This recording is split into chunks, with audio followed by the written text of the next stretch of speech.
first say thank you. It's really an honor to be here. The fact that we're here gives me great hope. Every time we appear at something like this, the crowd grows, and that's really wonderful.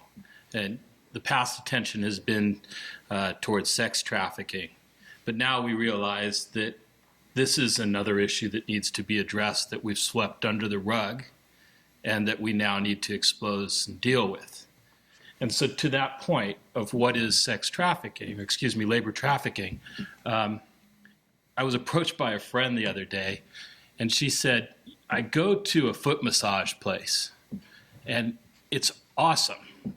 For $19, I get my feet rubbed, my back rubbed. It's an incredibly wonderful, relaxing experience for her, right? But how on earth do you get something like that done for $19? And she says, I go to the same place, and I've been going for about a year and a half, and, the same person's been dealing with me, and he's not a citizen, and I think he might live there. Okay. To my friend, I think it's time to pick up the phone. So it's happening all around us, very subtly, and I think to Anmarie Conroy's point, if it's too cheap, you should be asking yourself, why is it so cheap? Because this is really a labor issue, isn't it? It's about the cost of producing something should have a legitimate market price that reflects an appropriate sort of relationship between the production and the receipt of the services. And if you're getting it too cheap, I suggest bells should be ringing. That's the first indicator in terms of, how do you see it on a practical level? It's in front of us. So just like in the commercial sexual exploitation of children, we now need to change the way we perceive things, don't we? We need to no longer perceive children that are working on the street as prostitutes, but rather victims. And now I challenge you. If they're rubbing your feet for $19 an hour and it seems too good to be true, it probably is. Okay? So let's recognize the fact that it's right in front of us and let's deal with it. So that's the practical side to this. The first component part to making a difference in terms of how are we going to prosecute, eradicate unfair labor practices or trafficking is identification of the problem in the first instance. And that is all of us coming together and recognizing that these things are not right and not appropriate, and we need to stand up and do the right thing. Okay, so that's number one. What is labor trafficking? As a state law, it's very simple. Use force, fear, coercion, duress to exact labor services. That is human trafficking in the labor context in the state law. And it has a severe penalty, 12 years, up to 12 years in state prison, and I believe it's $1 million fine. And that's thanks to you, the voters of the state of California, that passed Proposition 35 a couple years ago that made a strong statement that we don't like this problem. Well, now we've got the statutory tool to go prove it, and we're going to talk more about how we're going to go about doing that in the rest of this panel. But that is it in a nutshell. The reality, though, is it's a very difficult crime to prove for various reasons, and we need to be creative in terms of how we're going to address this problem. Thank you.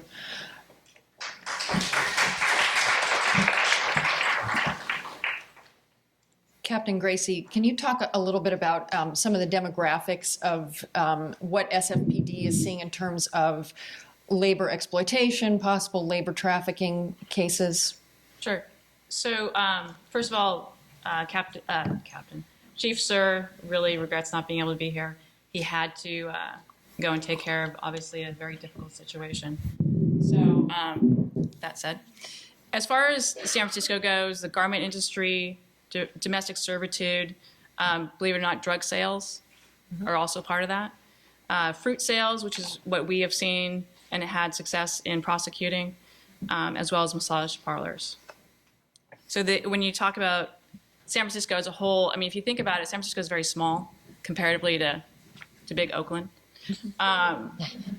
So 49 square miles, there's not one specific area that is the hotbed of labor or sex trafficking. Yeah, it's everywhere. And that's an important point. And I want to ask you a follow-up question. To me, this is probably the most central question of this entire presentation, because I know Anmarie and I were talking about this. Even people who are working in this area have this question. Teresa, if we suspect that there's something awry in a labor operation, what would constitute a good tip to authorities? What kind of information do you need to make it helpful to you? It's any crime, it's really what you see. You convey what you see. You call us. That's number one. A lot of people are afraid to recognize what it is.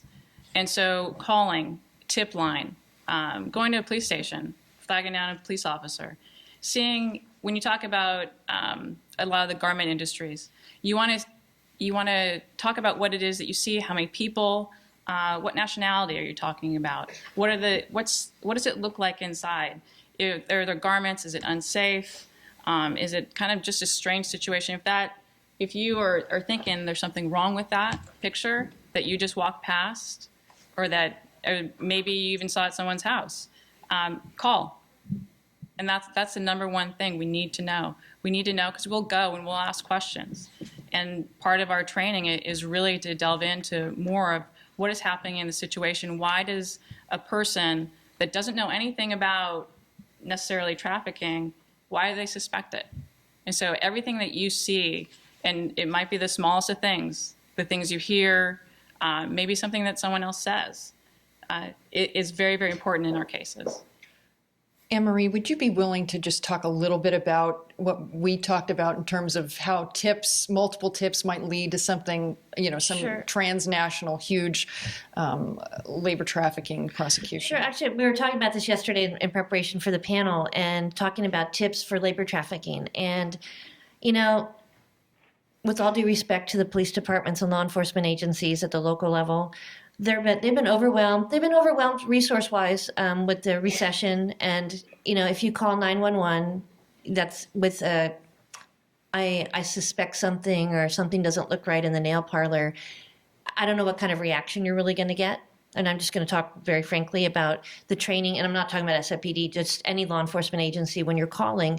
We really need to look at the training of the call centers of what they're taking in. That if something doesn't look right, it didn't feel right, something wasn't quite right, like your friend getting a foot massage. Would that generate a police report? Those kinds of things. So really getting at the reporting in the local agencies is important, and to have that kind of training to all the call takers to be able to identify when people are saying something isn't comfortable or it didn't look right, to make sure that training's happening at the call centers, I think is really important.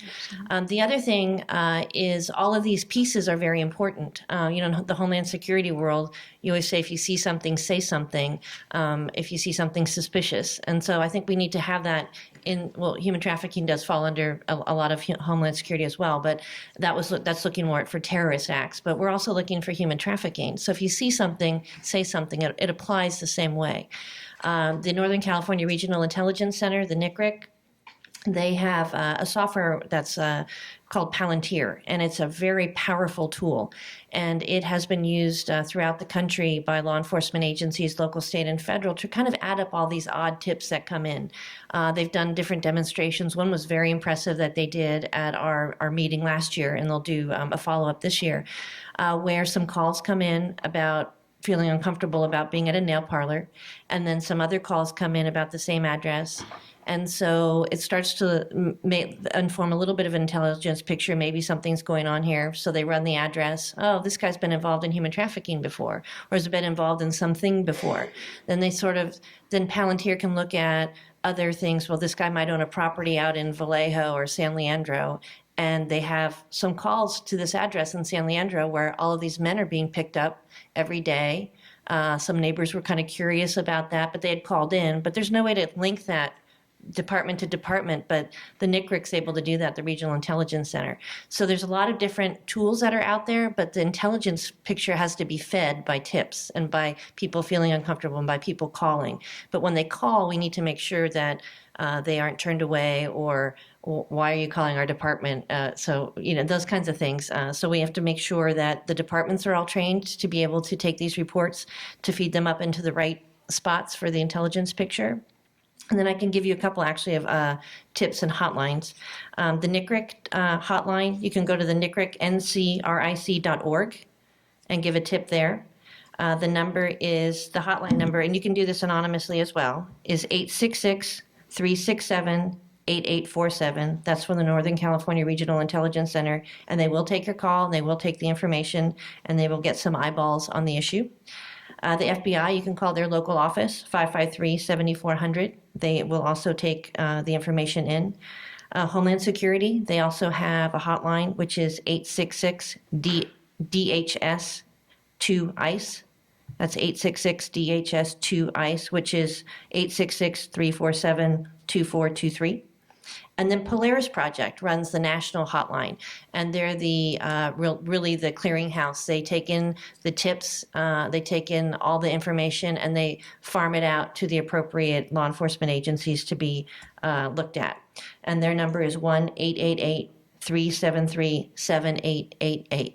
So those are very important numbers to have and to share with other folks. And it's very important, again, to really make sure that if you see something, to say something, because all of those little pieces, there are people in the background looking at all these different pieces and putting them all together to try to create an intelligence picture of what's going on out there, both for sex trafficking and labor trafficking. Thank you. And I would just say that of all the things, if you only take away one thing from this discussion, it's probably that piece, is that even what you think just might be fragmentary little pieces of information, who's going to care, put all together, it can lead to saving some very vulnerable victims who need our help. So thank you for making that point. Mariana, one other thing. Yeah. So just to help convince folks to come forward, what the NCRIC has is part of that Palantir demonstration was the license plate readers. So they can follow people lots of places without actually following them. They can see where cars have been and those types of things. And if this van or these people are continually going to the same house in Vallejo or Pleasanton or wherever, we might end up finding the stash house where there are quite a few people. Which is a big indicator of labor trafficking. If all the employees are coming to and from the workplace in the same car, I wonder what's going on. Maybe it's labor trafficking, maybe it's not, but it's worth telling authorities if and that's one piece of it. And like she said, if we have tips on all the other pieces, it all comes together, and lo and behold, you've got a major labor trafficking prosecution.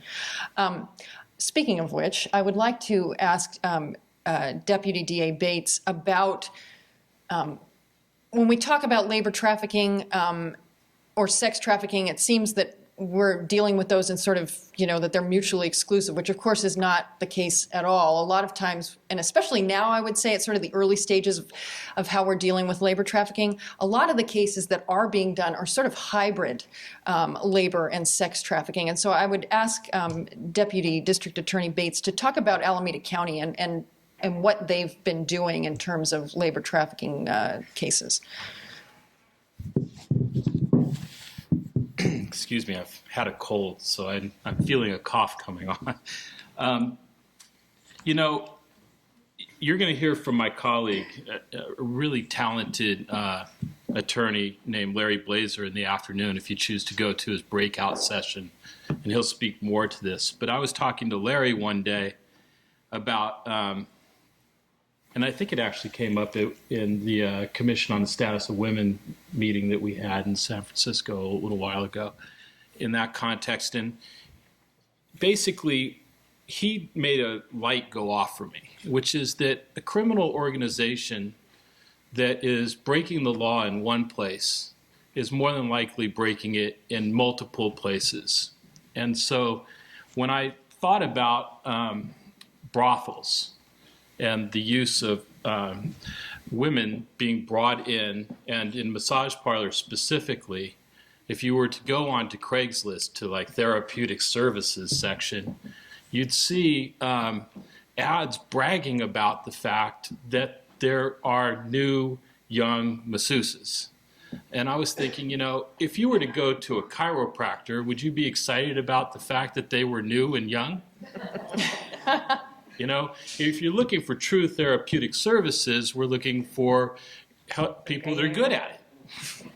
Not that being young necessarily means that you're bad, but these are people that are looking for specific things. And so that means that they're new, they're being moved, they're young, they're coming from other places, right? And so the realization for me was that we're dealing with criminal organizations. It takes resources in order to move people from one place to another, from this country to our country, from Oakland to San Francisco, from San Francisco to Sacramento and to Los Angeles and back to, out of the country, because that's the sort of circuit that we found was occurring. They'd stay for 3 to 6 weeks, they'd move to the next place, and so you have the ability to say you've got somebody new. All right, so with that realization then, that we're dealing with a criminal organization, how do you attack it? And I guess I'm going to steal some of my thunder from later on. The answer is you look at other things that allow you to take the organization down aside from the sex trafficking component. And that is you look to labor code violations, money laundering, failure to pay taxes, and all these things that allow you to prove a case completely independent of the victims of human trafficking. And so that's what we've done. And I'll speak more to that in a little bit. And in terms of labor trafficking versus sex trafficking, Dr. Chaffe, thank you for patiently waiting for us. You have had extensive experience in dealing with sex trafficking victims, but you also see kids that you suspect might be victims of labor trafficking. And I'd love for you to talk a little bit about how those two relate to each other, how victims of labor trafficking present to you in terms of injuries or other socioeconomic factors, their nationality, and some of the complicating factors that are involved with identifying and then dealing with victims of labor trafficking as opposed to dealing with victims of sex trafficking. Thank you. Thanks very much for having this, because I think when you look at as myself as a healthcare provider, this is another one of what we call those hidden populations. And I think that's, something that all of us in the room can share. But one of the things about that means that at conferences like today, it is that light bulb that goes on where you're like, oh my God, now I realize all these people that I've probably seen that may or may not have been victims of this. And I know for myself, when I got involved in sort of understanding sex trafficking, the light bulb went on about how many young people I probably saw who came through the doors of the general and even other healthcare settings where they probably were victims of either labor or sex trafficking. And as a pediatrician, we're talking about, in my case, of children. So, to give background, I was on a committee, a national committee, the Institute of Medicine, exploring sex trafficking, and that was our charge. And we were really told again and again that was our charge, and it was to look at domestic sex trafficking of minors. But it was impossible to sometimes leave that out of this other category of labor trafficking because there is this overlap. And again, when you look at hidden populations, why are they hidden? They're in front of us, but they're hidden. They're not shackled like the historical era, but they're hidden because of this forced fraud and coercion that happens. One of the things that's quite different, I would say, between labor and sex trafficking, and I'll speak specifically of minors, is that it does tend to be much more of an immigrant or an undocumented population, and that is sort of how they are hidden. As we know, many people who come to the United States, they want that opportunity, they're seeking a better life, but they don't understand that they're forced fraud or coerced into a situation. It could be sex, it could be labor, it could be both. And they come here and they're stuck. And in my particular circumstances, I don't see as much of it as a domestic, homegrown type of issue with labor trafficking. And I do not want to have everybody walking out of here stereotyping what it looks like. I can say that there may have been cases of that. In talking to other people who are involved in both areas of sex and labor trafficking, for some examples that I have seen, it's the industries we've already heard about: construction, service agencies like nail parlor salons, or and I have an example of a young man who was involved in construction. But it can be as simple as sort of the kids selling candy bars in front of the stores. I mean, I know that sounds kind of out there, but there are reports of that. Or young kids getting donations on BART. It can be, and this is from my own kind of learning curve of how it can present itself, and having that other level of awareness. For kids involved in labor trafficking, one of the hard things is they're often here unaccompanied. And I think we've all heard that a lot recently with this big cohort of unaccompanied minors coming from some of the Latin American countries. And that's kind of put that on the radar for a lot of us, because we've been inundated at San Francisco General with these new immigrants. And unfortunately, some of them are victims of human trafficking, including labor trafficking. I know we talked about sort of the drug thing. That is, unfortunately, we have had a few young people come here who were mules. They were told to bring in drugs. And things happened to them along the way, like being sexually violated, like we heard from our speaker this morning. So there can be that overlap too. I am the medical director for our sexual assault center, where we may have someone who comes in who's been sexually assaulted, but it may turn out that there may be another situation involved where they're having to do services in order to keep, and again, we talk about sex trafficking when you exchange not just for money, but for food or housing. That can also sometimes overlap into labor trafficking, where someone's having to work for food or housing, beyond the sort of normal things. And when you talk about children, we do have laws in place, which is very good. A lot of immigrants may not know what those laws are. They're not aware. And of course, that's also used to make them fearful of being deported or hurt or harmed, not knowing that they have rights, even if they're here and they are being trafficked. So the demographics are a little different, but the core things behind that is how they're being manipulated by their potential trafficker, which may or may not even be, in the case of minors, their legal guardian that's taking care of them here in the United States. We know that there's significant trauma involved in sex trafficking. Is it true that it's only sex trafficking that we see a lot of trauma, or is just trauma and I think in labor I think that's cases? what keeps victims hidden, is that the psychological manipulation. With the few victims that I've seen, it gets to the core of they're afraid of their own lives, which you've heard. They are fearful of losing their life. And they may be fearful of what they have, the debt bond or whatever it is, if they have family members from their other country, that they are fearful that those family members are going to be harmed if they don't provide the services that's above and beyond what would normally be considered working regulations. And as we heard from the survivor, even though we may think that labor trafficking is maybe a more innocuous form of trafficking, the reality is that it involves horrific abuses and many times sexual abuse as well. In terms of one of the complicating factors that most of us know in terms of labor trafficking is that it's hard to just identify the crime. This is not something where victims will call up the police and say, I'm a modern day slave, please come help me. And so, as we've already heard, the role of intelligence in these cases seems much more important than in normal cases. And I want to ask AUSA Conroy, where are most of the tips coming from in these cases? They come from all over, and the public is most important with the See Something, Say Something efforts.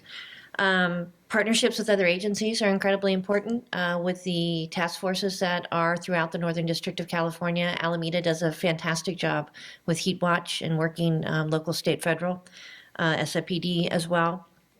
working with the local law enforcement agencies, tips that are coming in that may be beyond their jurisdictional lines, where the feds can help out and look at different types of things where these tips are coming in. So tips come in through the task force as they come to the law enforcement agencies themselves. Nonprofit and faith-based communities, folks that are really dealing with the communities that are most vulnerable, whether it's at-risk youth, foster youth, the communities that have runaway children, those types of things, APILO, I mean, just the whole gamut of the alphabet soup of the NGOs that are throughout the Northern District, and particularly in the Bay Area where they're seeing things that are happening. So they provide a lot of tips. Government entities, I think, that do not deal directly with human trafficking are very important areas to mine in the future. And I know Emly Murasi is doing a lot of, I think this went off. Can you still hear? Okay. Sorry.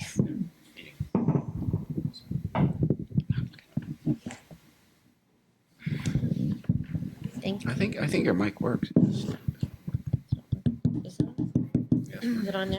Just needs to be closer. Okay. It wasn't on earlier.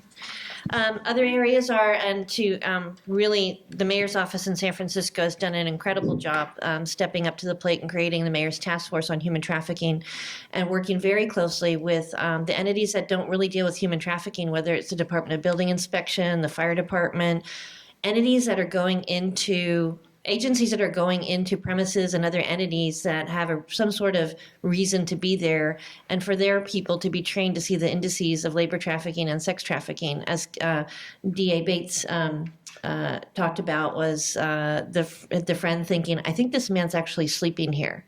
So those types of indices, to have those different inspectors and people that are frequenting premises, whether they're in restaurants and hotels, all different places, to be able to have a full breadth of folks that are part of government that aren't part of the human trafficking regulators, and looking at that, for them to have those indices and be able to say, this didn't look right, and be able to know to go to the police department or the district attorney's office or to the federal government. I think that's an incredibly important place for us to start getting tips and really mining that area. Thank you. And then the consul generals, we had that San Francisco Coalition Against Human Trafficking, the meeting with some of the consul generals. That was very important.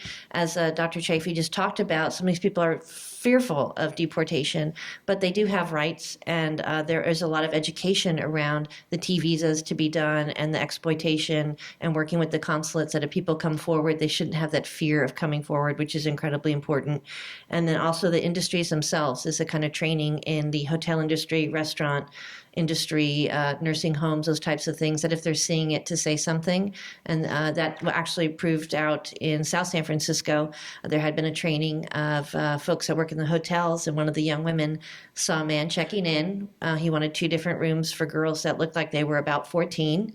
She didn't think that looked right, so she called the South San Francisco Police Department, and it turned out to be a human trafficking ring that we were able to deal with South San Francisco Police Department and SFPD. So, that kind of training works. So it's important to where those tips come from, and the training, I think, is incredibly important.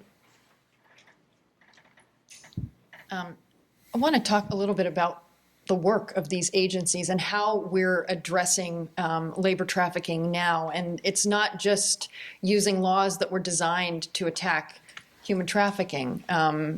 We have the opportunity, and I would argue the responsibility, to use every single law, whether it's civil or criminal, at our disposal to go after these guys. And the participants in this panel are doing just that. And so I want to talk a little bit about the specifics of that. Regional Attorney Tamayo, can you talk a little bit about how you're using civil anti-discrimination laws to attack labor trafficking operations nationwide? Yep, sure. So the EEOC, although we don't deal with the criminal aspects of trafficking, we deal with many other labor violations that may impact or be related to trafficking. So last year, our office in Dallas litigated a case out of Iowa called Henry's EEOC versus Henry's Turkey Farms, a case where it was discovered that about 30 men, mainly in their 50s and 60s and some in their 70s, were all mentally disabled. And they were forced to work. They were being hidden in a abandoned schoolhouse in Iowa, Some of them were shackled to their beds, but principally they were forced to work at a turkey plant, eviscerating turkeys, which is like one of the worst jobs you could have. But Henry's Turkeys was like the labor supplier for the plant. The plant paid $11,000 per man to Henry's Turkeys, and Henry's Turkeys provided the labor. But these men were secluded, were not allowed to use telephones, couldn't leave the schoolhouse. Some were chained to their beds. Some were beaten, thrown down the stairs, and so forth. This had been going on for over 20 years. And somehow it gets to the law enforcement or state officials, and matters referred to the EEOC, and we bring the case as a Americans with Disabilities Act violation, that the employer treated these workers differently because they were disabled, and because of that they were subjected to all these various terms and conditions of employment. We brought a trial in Iowa, and the jury came back with a $240 million award. So that's just an example of what we could do. Then other cases include the Global Horizons case out of Honolulu, or out of Hawaii, where workers from Thailand were brought to work on coffee farms and other agricultural farms throughout Hawaii. We've sued Global Horizons and also the small farms that were taking the labor of Thai workers from Global Horizons, which is basically the middle person bringing in the labor. So far, we've recovered $3.6 million for these workers. There's ongoing litigation in Eastern Washington and still in Hawaii against these companies. And then Anmarie mentioned the Trans-Bay Steel case, which was Thai workers brought in to work on parts of the Bay Bridge, assembling them in parts here and then also in Los Angeles, and they were also held captive, not allowed to leave the working places, and terrible working conditions. We settled that case for $1 million. Our office in Birmingham is litigating a case of Indian workers from India who have been working in the ship maintenance industry in Mississippi, in the Gulf, where they're held in terrible working conditions as Indian workers. We bring it as a national origin discrimination case because the Indian workers are being held in really harsh working conditions, not paid properly, harassed, etc. So who would have thought in the 21st century we're dealing with workers from India in the shipping industry in Mississippi? And it's the federal government this time, though, playing the role of trying to vindicate the rights of the workers as opposed to being another role during slavery. Thank you. And Dr. Rodriguez, thank you for being patient with us. Can you speak to a couple of things? What are some of the biggest ongoing challenges for the District Attorney's Office, and specifically your role in victim services in labor trafficking cases? And can you talk a little bit about San Francisco County's approach in using victim advocates in these cases? Thank you. Thank you for having me on the panel.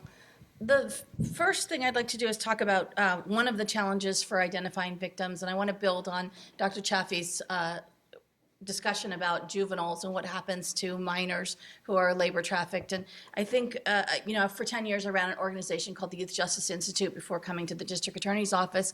And a story that we heard over and over for both male and female minors is that they are recruited in their countries of origin to come to work in this country, and the promise is to be able to take care of their children or to be able to take care of their families. And so they start out labor trafficking, but then they're exploited in lots of different ways when they get here. So it was very common and unfortunate that young women would be trafficked here with promises of jobs but then end up in sexual exploitation, or young men would be trafficked here for employment and maybe even start doing some employment but then end up in drug sales. And the reason I bring that up is because then we target and identify their behavior as a perpetrator or someone who has broken the law, and we focus on criminalizing that behavior rather than understanding how they got to a country unaccompanied as a minor with no support and no resources, and really nothing to do when they realize that they're being exploited and they're in danger and they're being taken advantage of. They have no other resources. So that's one of the challenges for identifying victims. Another for our office is just, that we're talking about the most vulnerable people that are in these situations, that are living day to day, that are economically and otherwise dependent on the people who are supplying them with the labor or the opportunities to do labor, and so they don't see themselves as victims, and it's very hard for them to come forward. So some of the big issues, we have really low reporting. We have, even when we can identify or prosecute cases, it's very hard for us to make contact with the victim. And the district attorney's office, the victim services office that I run, our job is to support victims of crime and to try to make them whole again. But we have to be able to identify the victim. So some of the things that get in the way, one is cultural. We're dealing with a lot of migrant and immigrant culture, and the idea of accessing law enforcement or accessing services it's really challenging for them to trust that the situation they're in is going to be addressed or handled or they're going to be taken care of. Another issue is who to report to. So there's a lot of lack of information by the victims of who they can call, who will be supportive, who will be on their side. And remember that a lot of them are here illegally, and so they're torn between, identifying themselves as being here illegally or even committing crime and turning in the people who have trafficked them here. Literacy and language is a huge issue for our victims, that we don't have resources and supports to be able to take those kind of calls, whether that's from reaching out to a social service agency or contacting law enforcement. That it's very challenging for our victims.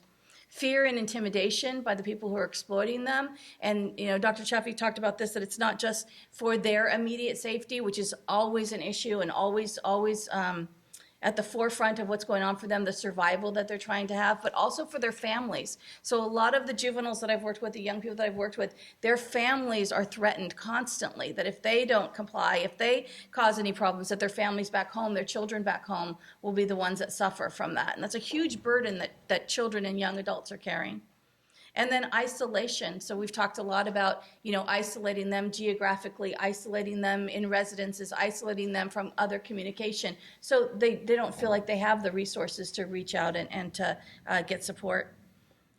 And then economic issues. We had a discussion yesterday about why other people don't give tips, why they don't turn people in that they suspect.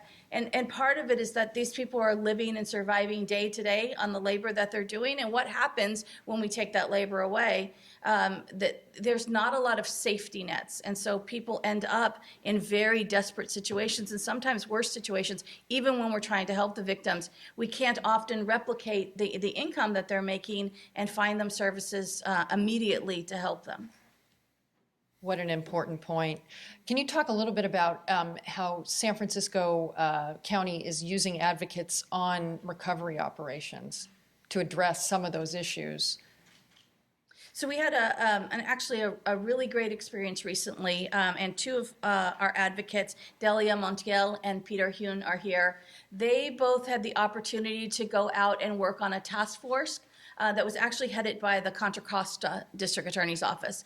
And what happened was in Contra Costa, they identified a restaurant owners that had several restaurants that were exploiting workers and labor trafficking. And there was a connection in San Francisco because there was some ownership in restaurants here. And so our team went with the Contra Costa team and did a lot of work in the planning of how the raid was going to happen, how we were going to identify victims, how our office was going to support those victims when they were identified, and to go in and provide resources. And that's really important because it's identifying at the beginning of that process that there are perpetrators, but there are also victims in this situation. And how are we going to take care of both of those together?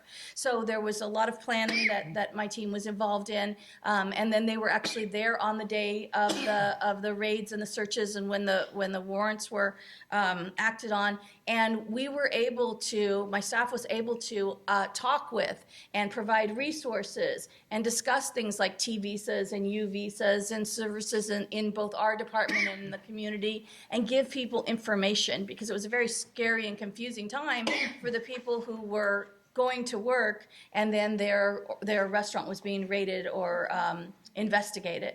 And so it's really important that we think about the prosecution side, and the identification side, but we also think about the victim side because, I was told by Delia yesterday that one of the fears of the victim was, where am I going to work today? What's going to happen next? Am I going to have a job? If you're living day to day on the income that you make every day, losing one day of work could be the difference between being on the street or not being on the street. And so we have to make sure that we're thinking about what happens in these situations and how do we have a safety net for the victims. There's an organization in Sacramento called Sacramento Hope that actually accompanied both the targets in Contra Costa County and in San Francisco County, and they provide the really necessary services like immediate housing and food and clothing and access to legal services that are helpful for people when they find themselves in this situation. Such important points. Thank you. Briefly, Deputy District Attorney Bates, can you just talk a little bit about, you've already mentioned this earlier, but if we're talking about the creative ways of approaching this issue in terms of criminal prosecution, what are some other criminal laws that Alameda County is using to go after these guys? Right. So I did mention, I could be specific if it's helpful. In the context of labor trafficking, we're using Labor Code Section 3700.5 and Unemployment Insurance Code Section 2117.5 and 2118.5. And I think those are the three sections that we're using. Basically, proving that people aren't paying taxes and also showing that they're not adequately providing unemployment insurance. And what we found was, I got to describe it a little bit if it's okay. By all means. We had a number of community complaints about massage parlors in unincorporated Alameda County, and the Sheriff's Department started doing an investigation. And ultimately what it led to was 4 businesses, due to the background check, looking at their business permits and their PG&E records, led to the discovery of 13 additional brothels and the arrest eventually of 19 mid-level managers and owners of these establishments. And we used Penal Code Section 186.2 and the money laundering sections to freeze their assets and seize their assets. And we took $4.5 million in assets on one day. And to date, we've now pled 3 out of the 5 groups that we established. We've had them plead all to felonies. Their businesses have been closed, and they've agreed to the forfeiture of their monies. And that's what we were defining as success in the beginning. Put them on felony probation, take their money, close their business. And so what you have to appreciate is that it's helpful, but not always possible to have the involvement of the victim in the case. So I contrast this with another similar type massage parlor event where we were attempting to prove the case by the use of the workers inside the brothel. And what ended up happening was they were all international citizens who had all the fears that we just discussed. And victim rights organizations properly came forward and said these people deserve the ability to have their passports back, and as soon as they got them, they left the country. And what we had was a mess in terms of the case. So individuals were dismissed, and we had misdemeanor charges on some. We had to give back most of the money. So we are learning, we're building the plane as we're flying it. And now we've got the right resources. We figured it out. What we need to do is prove our cases with the victim, ideally taking a very victim-centered approach, always remembering that they are victims, but also building a case that isn't reliant upon their testimony. It's very easy to show that you have multiple employees. You've got 7 employees on site, but you're paying unemployment insurance on 2 of them. or you've never paid taxes. And every single one of the organizations that we took down, none of them paid a single dollar in taxes. When we walked in the door, they were guilty. And then it was just a question of what are we going to get them for? And that's why they're all playing, because I got them by the short hairs.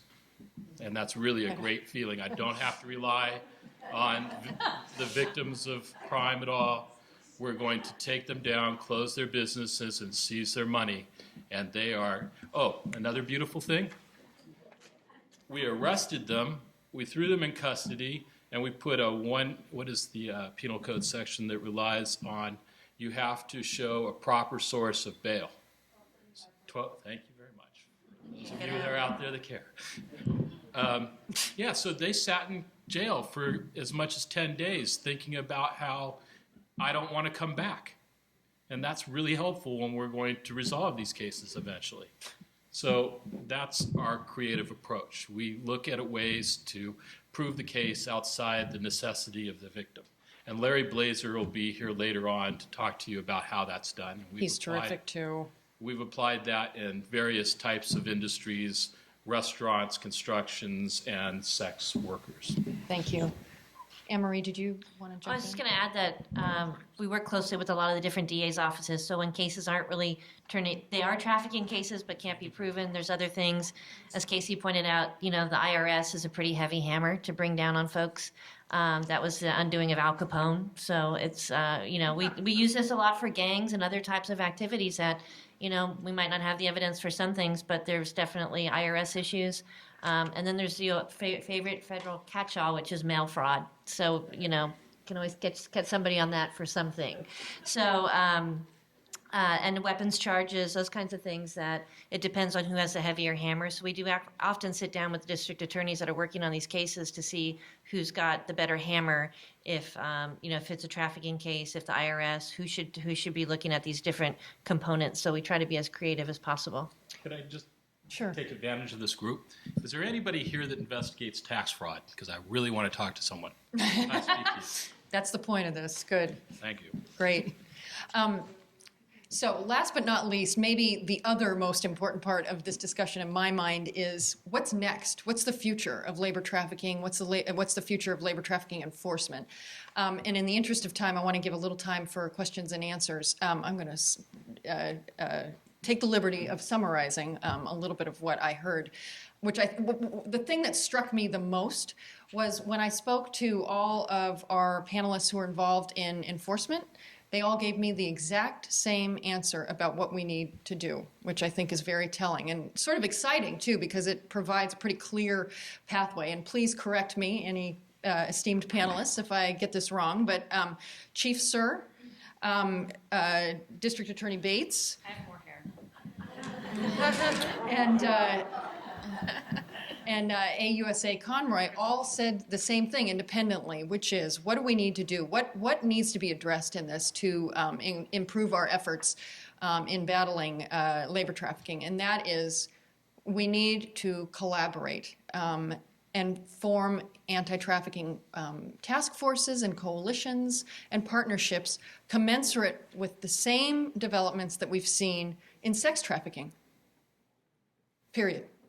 That's the next frontier of all of this. And it's pretty easy. And we've had the model for this, both in domestic violence, as Anmarie talked about, and with sex trafficking. So it sounds like a no-brainer. This is not, there's many elements of this crime that are very complicated. It's, one of the good things and bad things is that it's very document-driven, which means that you don't have to rely on the vagaries of human witnesses, but it's complicated. But so there's complicated, expensive aspects of this that need to be addressed, but this is not an expensive resolution, step to take. So please correct me if I'm wrong. I'd like to ask, though, to finish off our talk, from the victim side of things, Dr. Chaffe, what in the medical community do you see issues that need to be resolved or addressed to improve the medical community's response to labor trafficking?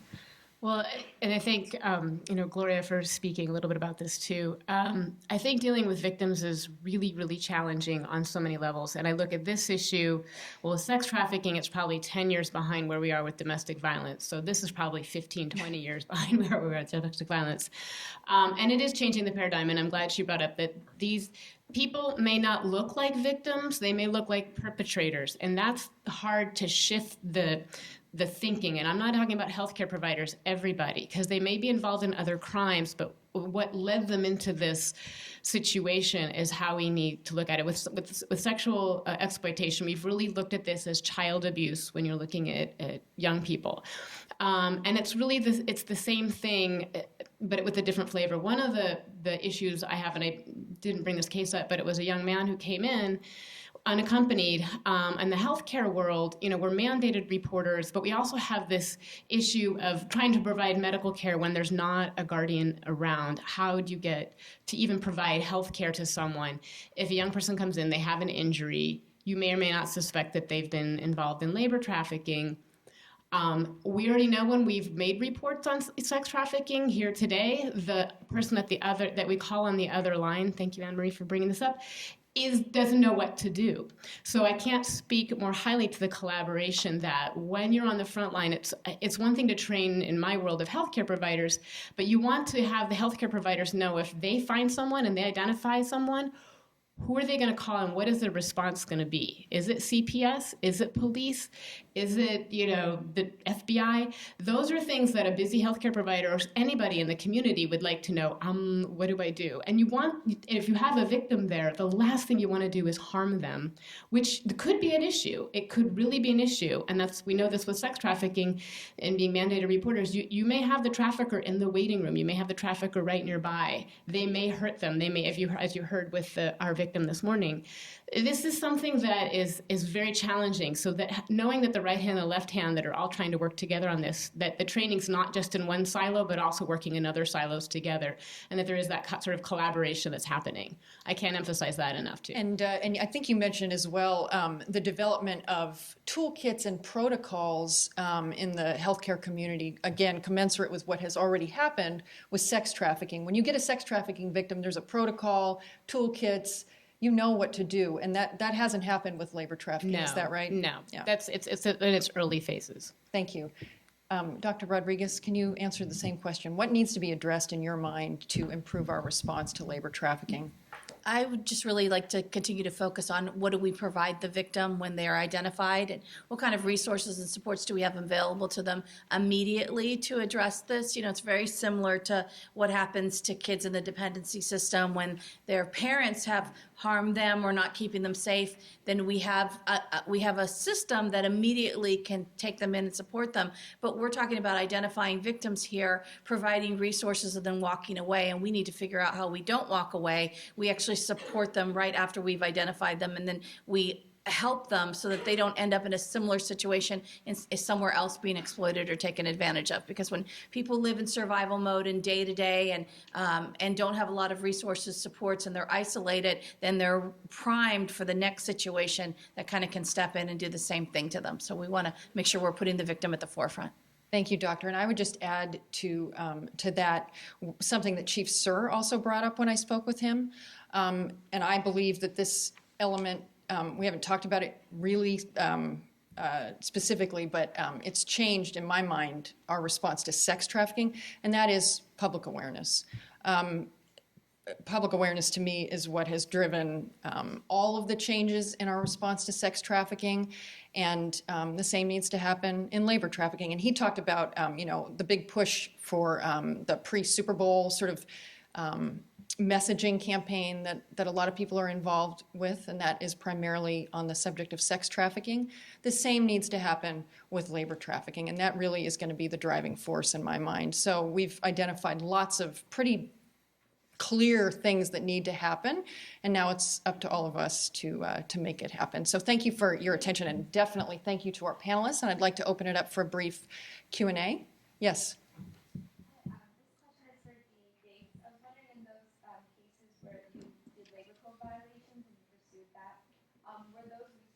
Available, those financial resources we were able to recruit available to the victims, or were there any other resources available? So it was a huge operation. It was daunting in the end because we ended up going to 32 different locations, which all had to be simultaneously entered. So we had to go into the banks and close the accounts. We had to go to the brothels and find the victims. We had to go to the houses that we knew that were associated with it and try to find if there were more individuals there. And the logistics of this were daunting in the sense that we knew we were dealing with Cantonese and Mandarin-speaking individuals. We partnered with, I believe, EDD, who had investigators that were trained in dealing with victims of human trafficking. And we had mobile teams that went to the locations where we located any victims and interviewed them in place and tried to provide any support services that were necessary, including bringing advocates from Bay Area Women Against Rape, BAYWAR, to the location. We brought individuals that were specialized in providing services related to immigration. And so we tried to provide wraparound services in the field to those people. Financial services in terms of money wasn't provided, if that answers your question. Antonia.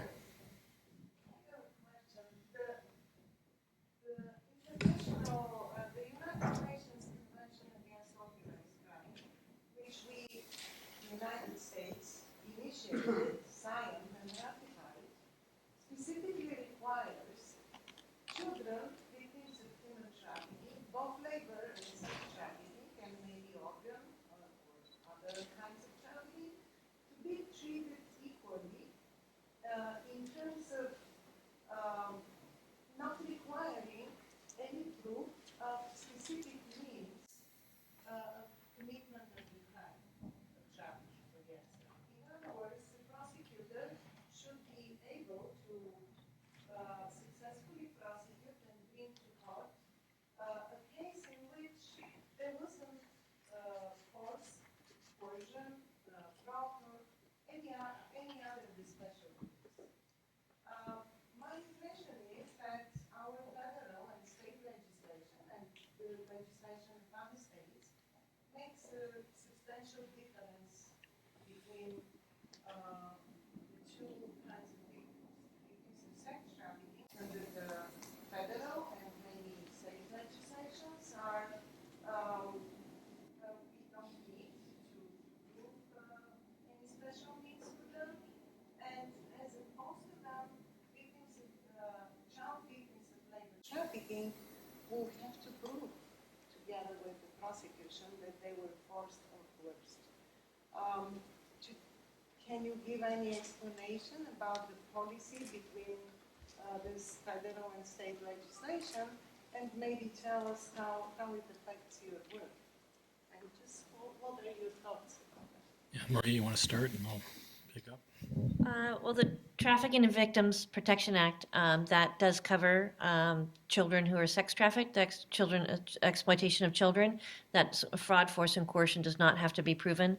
It's a little grayer under the trafficking for labor. So I think that's an area where all of us need to work on as well. But when you have somebody who's a minor, you don't have, for sex trafficking, you do not have to prove fraud, force, or coercion. So that's true on the state level as well. You do not need to prove force, fraud, or coercion with respect to commercial sexual exploitation of children. With respect to labor, you do have to prove those elements. They don't have to necessarily be proved by the victim, him or herself. They can be proved in the totality of the circumstances.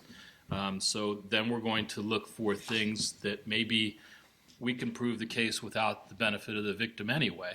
And we do that all the time in the context of sex trafficking, and we need to be creative in labor trafficking. And so what we should look for is the presence of things like a sleeping area at the workplace, the withholding of passports, and I'm sure my colleague Bill deals with these sorts of elements all the time, so that you can prove that that sort of force, fear, and coercion was taking place even without somebody raising their right hand and saying that it's so. Robin. And that is all the agencies working together, including the NGOs. Many of the people here are here who do work through the NGOs. So before we leave today, how can we get something started, actually, walk away with something that will allow everybody to collaborate together? I mean, that's kind of what I'd like to see happen, if at all possible. So I'm just throwing this out on you. Not that you don't have enough to do, but Thank you, how Robin. can we help? Are we going to leave that as a rhetorical statement, or do you want to respond? No, I'm not being facetious. I mean, that's the point of this conference, is to come up with action items at the end of the day. But if you'd like to respond, please, of course. Yeah, Bill. Well, I come from the nonprofit movement, and I realize that a lot of times there's still a lot of distrust of government. And unfortunately, I think in government we don't always work with the NGOs. But I know at the EEOC, most of the cases that we have regarding egregious sexual harassment, trafficking related, they all came from nonprofits bringing the cases to us, and we still rely on them a lot. So at least I know that in many areas, though, for example, my agency, still many NGOs don't know what employment discrimination is and what relief we can obtain for victims. So I think a basic part of these coalitions is to just do basic education for the NGOs, for the people who deal with victims directly, and just what are the remedies that victims can have. And I'm more than happy to do that kind of training, or send other staff to do that. So. Yeah, again, public awareness, and then that goes to partnerships as well, spreading awareness within our enforcement partners. I also think it's partnerships at the federal level. Emly and I are old friends from a long time ago, and it takes. I found in government, I come from local government, I find in government, whether it's local, state, or federal, that you just find a few people that are dedicated, energetic, and want to get something done. And Emly and I have been exchanging emails, but really looking at her boss, Tom Perez, is the one person that can really help solve these kinds of issues. He's just an absolute rock star. And she's got 2 years left, so she's got a lot of work to do. But he can really help move the needle on these things. And the partnership with DOJ and labor is something we have been talking about, and really looking at when that continuum changes from what Bill's looking at, from the exploitation into the criminal, to really tighten that relationship in the Northern District, and really go from the civil side and make sure that criminal side is getting pushed over to the U.S. Attorney's Office for prosecution, so that there can be the things that Bill's doing with the restitution, those types of things, but we also have a heavier hammer with the criminal side to make sure we take down these enterprises in their entirety. Amen to that. So important. And I would just say so many different agencies have a different role to play. So the Department of Labor, as you said, Emly, doesn't necessarily have the hammer that the U.S. Attorney's Office does, but you're in a much better position, let's say, on the ground to identify the crime. And likewise with the EEOC, we have partnerships with nonprofit organizations who both identify the crime and then provide services after victims are recovered. And so civil is important. We get remedies for them. Criminal is so important. I would argue the top. Enforcement begets enforcement. And that is such a key piece of this. So I think that's a very important point. And I would just say one more question. Yes. Can I just pop in? Yeah, I'm sorry. So sorry. Yes. I would also like to draw the crowd's attention to an organization that we have called BACK, which is the Bay Area Heat Coalition, which brings together every county around the Bay Area, and we have specific discussions on these types of issues, and we will bring a labor trafficking issue to bear. Wonderful. So go to our website and stay informed, which is heat-watch.org. Fantastic. Thank you. Yes. So Nancy Kirshner, I guess I'm proud to be president of the San Francisco Commission and have a new professional role as ED of the State of California Commission on the Status of Women and Girls. And I guess the question that I want to ask, it feels like it ties it all together, starting with Senator Leno, and I know our Attorney General was mentioned, and I heard Casey mention EED. But in talking about this federal, state, local partnership and the laws that have been passed, I guess I'm interested to know, because there aren't any state individuals on the panel today, I'm really interested to know where you all think there is more work that the state could be doing and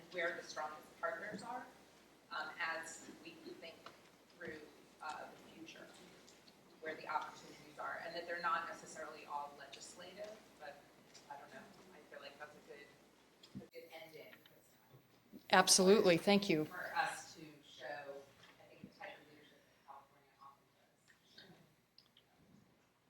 does. I'll steal the mic. I think that we're just at a new frontier.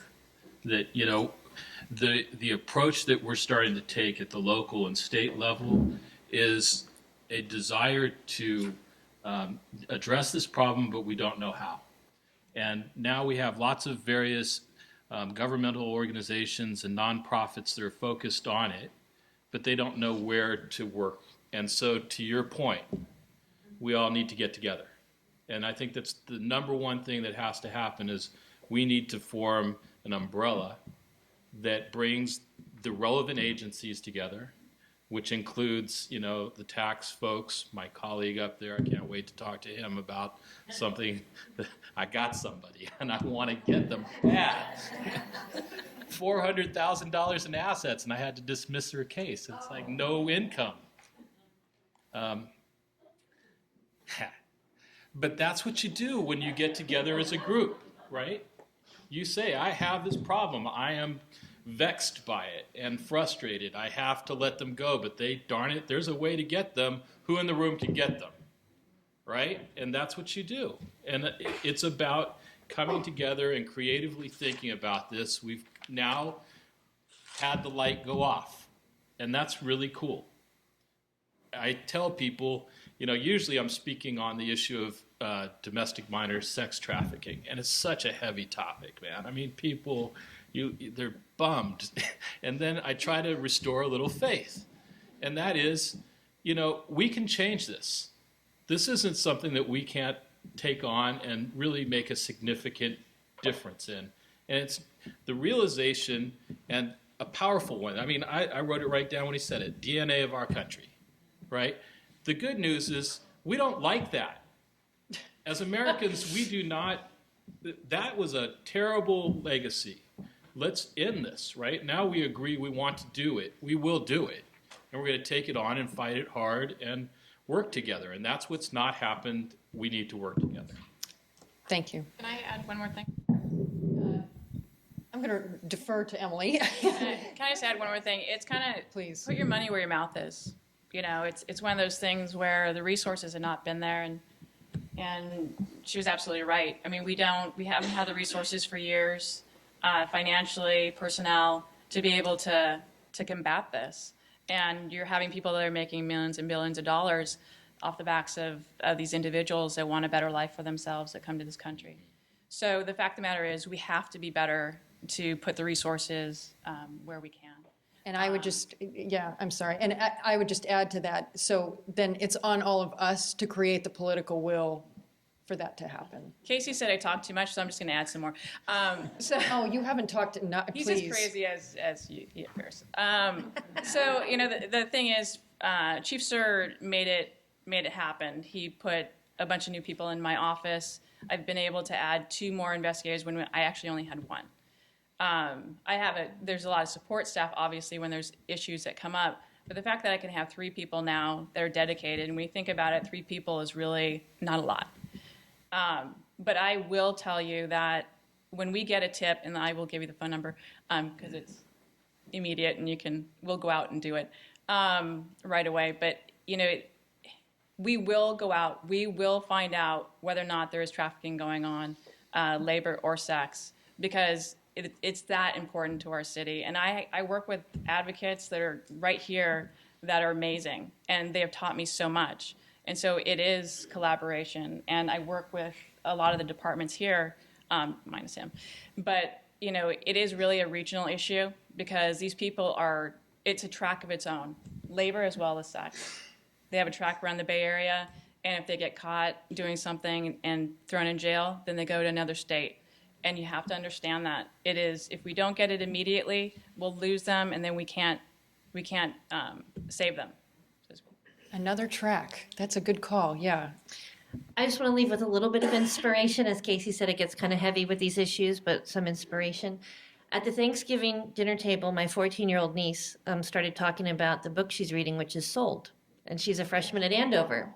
And that's what they're reading at Andover in their freshman year. So I think that's pretty inspirational that they're talking to 14-year-olds, boys and girls, about trafficking, sex trafficking, and labor trafficking. And to the horror of my 87-year-old aunt, that this was the conversation at the Thanksgiving table.